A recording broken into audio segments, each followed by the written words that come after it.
Vamos então ao livro A Vida nos Mundos Invisíveis, narrado pelo Monsenhor Robert Benson e o médium Anthony Borgia, ambos da Inglaterra. Parte 1.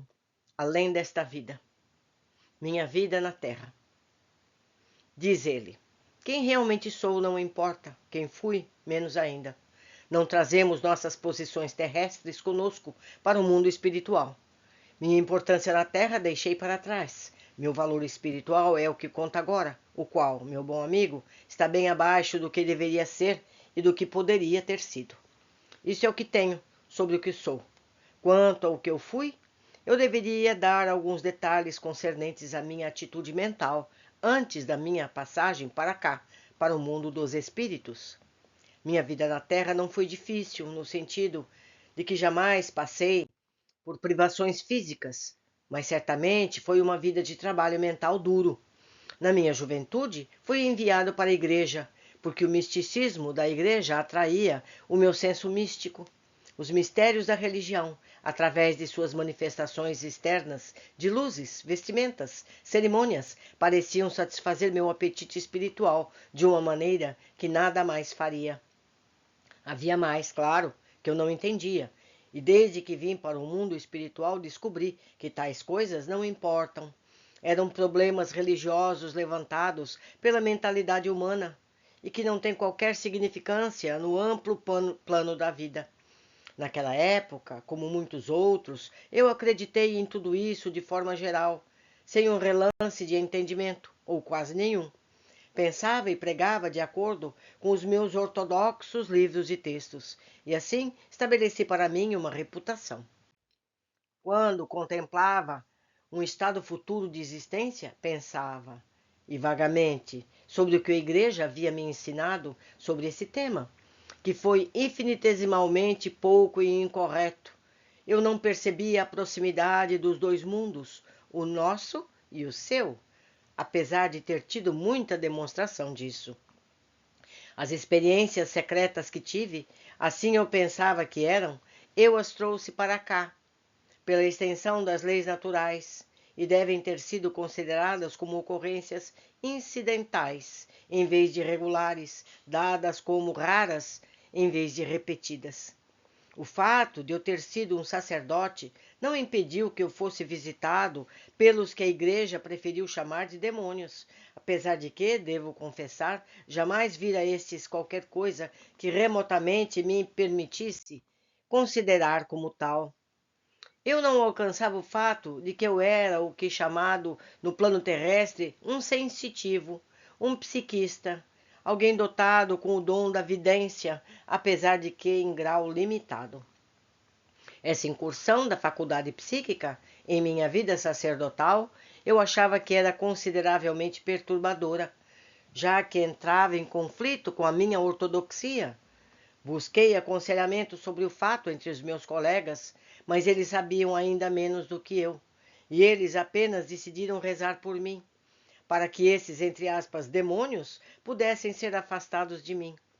As preces deles não me adiantaram de nada. Isto era esperado, como agora sei. Se minhas experiências tivessem sido num plano elevado, haveria uma chance de eu ter sido considerado como sendo um homem muito santo? Mas não foi assim. Elas foram apenas como as experiências que ocorrem com os sensitivos comuns da Terra, ou seja, com os médiums.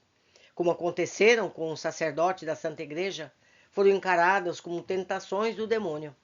Se acontecesse a alguém laico, seriam encaradas como tratos de um demônio ou de alguma espécie de aberração mental. O que os meus colegas não entenderam é que esse poder é um dom precioso, como agora compreendo, e que é individual, assim como é quem o possui. E orar para que fosse tirado é tão sem sentido quanto orar para que seja tirado de alguém a habilidade de tocar piano, pintar quadros. Não seria apenas sem sentido, seria inquestionavelmente errado, já que tal dom de ser competente para ver além do véu foi dado para ser exercido para o bem da humanidade. Pelo menos posso regozijar-me pelo fato de nunca ter pedido que me fosse tirado esse dom. Rezar, eu rezei, mas para maior ilustração no assunto. A grande barreira para qualquer investigação progressiva sobre essas faculdades foi a atitude da Igreja sobre elas, que era e é inflexível, inequívoca, estreita e ignorante. Qualquer que seja o alcance de qualquer investigação, em qualquer que seja a direção, o julgamento final da Igreja era sempre o mesmo e os seus pronunciamentos invariáveis. Entre aspas, tais coisas têm origem no demônio. E eu fui limitado pelas leis dessa igreja, administrando os seus sacramentos, divulgando seus ensinamentos, enquanto o mundo espiritual estava batendo à porta toda a minha existência, tentando mostrar-me para que eu visse por mim mesmo o que tão frequentemente buscara: nossa vida futura. Muitas das minhas experiências nos acontecimentos psíquicos eu incorporei em meus livros, porque ele escreveu outros livros, dando às narrativas um volteio para que tivessem um sabor religioso ortodoxo. A verdade estava lá, mas o significado e o propósito estavam distorcidos.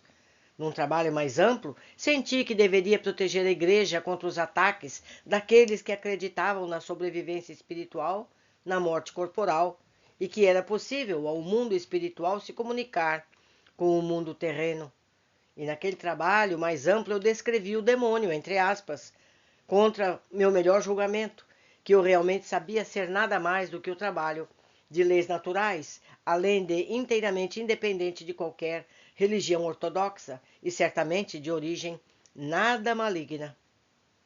Seguir minhas próprias inclinações seria impor uma reviravolta em minha vida, uma renúncia à ortodoxia e, muito provavelmente, um grande sacrifício material, já que havia firmado uma segunda reputação como escritor.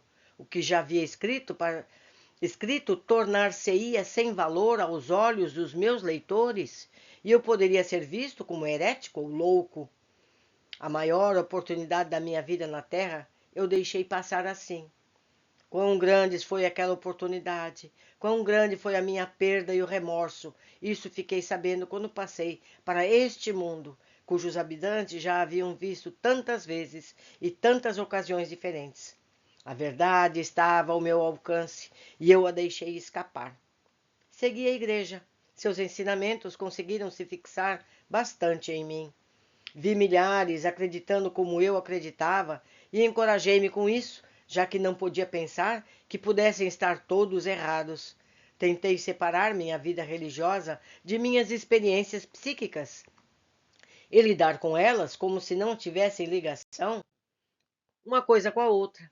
Era difícil, mas dirigi-me firmemente num caminho que me fizesse o menor distúrbio mental possível, e assim continuei até o fim, quando finalmente me postei no limiar daquele mundo que já havia visto de relance, daquilo que me aconteceu quando parei de ser um habitante da Terra e passei para o grande mundo espiritual.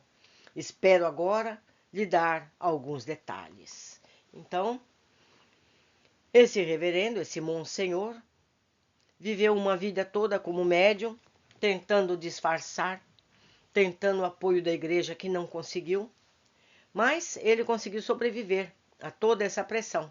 E agora vai nos contar o que ele encontrou nos planos espirituais. Vamos descobrir tudo isso juntos. Abraços!